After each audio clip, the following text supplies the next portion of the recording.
I learned how to be a teacher growing up in my household with my mother. See, my mother was not a formal teacher. She never went to college. As a matter of fact, most of my life, she only had a sixth grade education due to segregation and poverty in rural Virginia. But she didn't let that stop her. She raised a household and would tell anyone in the neighborhood, if you need childcare, just bring them by. And our house on West River Road in Elliott, Virginia was just home to so many children. You see, growing up in that type of environment, you had nothing but love. And my mother would always tell me, every child is different. And a good parent or a good teacher always gives them what he or she needs, not what is equal.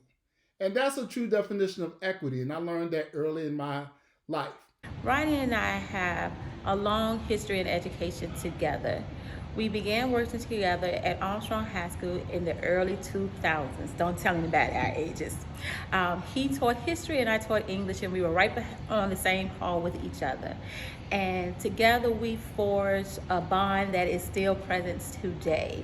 We work with those young people to inspire them and encourage them to be the very best that they could be. Fast forward about 14 years, and I became the principal of Virgin Bedford Education Center. And I knew then that I needed workers and teachers who could inspire and motivate the most vulnerable students in our population in our school division. I convinced Rodney to leave Armstrong and come with me, and the rest, as they say, is history. Once we became together as partners at Virgin Bedford, he worked and strived to make sure that our students truly achieve their very best.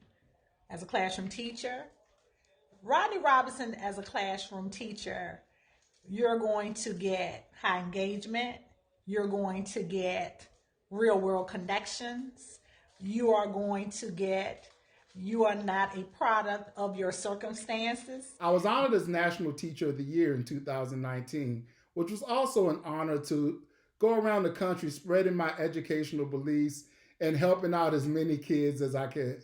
I often said I represent two groups who don't get the mic in traditional education conversations. That's Black men and teachers in alternative settings. And as I traveled the nation and met so many people, including my BFF, John Lewis, but my whole goal was just to alert people that no matter the circumstances, all children deserve a great education. And I would be there to advocate for those children, to fight for those children, and to do whatever it takes to get those children a great education. That was my goal as teacher. That is my goal as National Teacher of the Year. That is my goal today as I work in central office, to provide the best teachers for the best students, to give them the best possible outcomes. Because education is the passport to the future, and it is our job as educators to make sure all kids have a valid passport to go and do whatever they want.